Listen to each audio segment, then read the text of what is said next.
Hi, this is Jason Longer. Welcome to Famous People That Are Cool. In today's Famous People That Are Cool, I'll be talking about one of the most iconic villains of the 1980s in cinema, named John Kreese.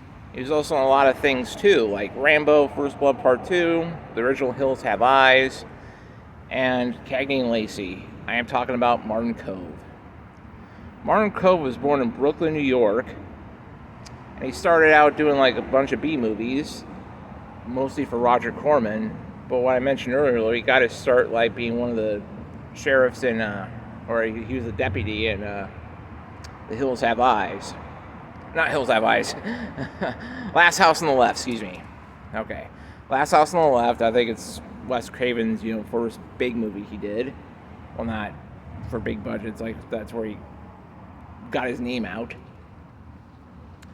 And then he did as Nero the Hero in Death Race 2000, which I watched recently, and I really loved it. I even loved Stallone's performance in that movie. And that was before he did Rocky. But enough about Stallone. But speaking of Stallone, though, he was also on Rambo First Blood Part 2 as Erickson. The guy who was in the helicopter, dropping off Rambo, and just when he thought they were going to save Rambo from being in Vietnam, he just turns away from him.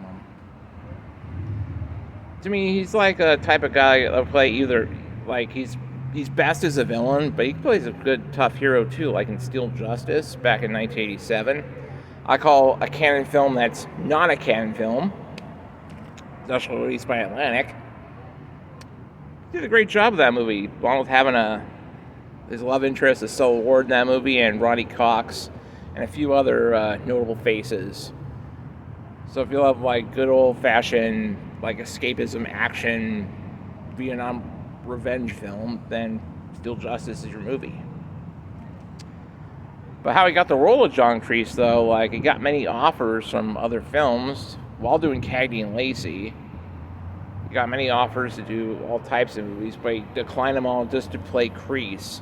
And he was a last-minute replacement by one other actor who's going to play Kreese. But whoever that actor was that was originally going to play Kreese, I don't imagine him being that character. I imagine Martin Kove being that character. And it's a good thing he aced the audition, though, because when he was on audition, he was pissed. At first, he thought he was going to get thrown out of the building from Columbia Pictures, but Columbia really liked his performance so much they had him say, "Hey, won't you got the role of Kreese. You're menacing.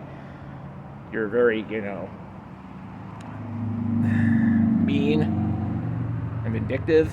So he got the role of John Kreese with his because he was actually pissed off at the audition. He wasn't pretending or anything. He was really pissed. So it's a good thing he got the role of Kreese, or else we wouldn't see John Kreese the same. So good on Martin Kove for acing that audition. Yeah, he's on a few things too. There's this one other movie he was in. He reunited with William Zabka called Shoot Fighter from 1993. It's an okay direct-to-video action flick. I kind of like it. I like his villain as Mr. Lee, though. But to me, it's the best thing about Shoot Fighter was Martin Kove as Mr. Lee. He had longer hair. He had a beard. He was telling William Zabka, in the original Karate Kid, to finish him. There is no mercy. I wonder if it's a really callback to the Karate Kid or something for Shoot Fighter. If it is, awesome on that. Great use of the Karate Kid reference on a direct-to-video movie. Yeah, it's like I said, if you're into those escapism action martial arts films, then Shoot Fighter you could do worse than Shoot Fighter. So anyway, thanks for watching my video, and like I said in my last video, I hope to see more of him on Cobra Kai Season 2, maybe Season 6, Part 2. Late.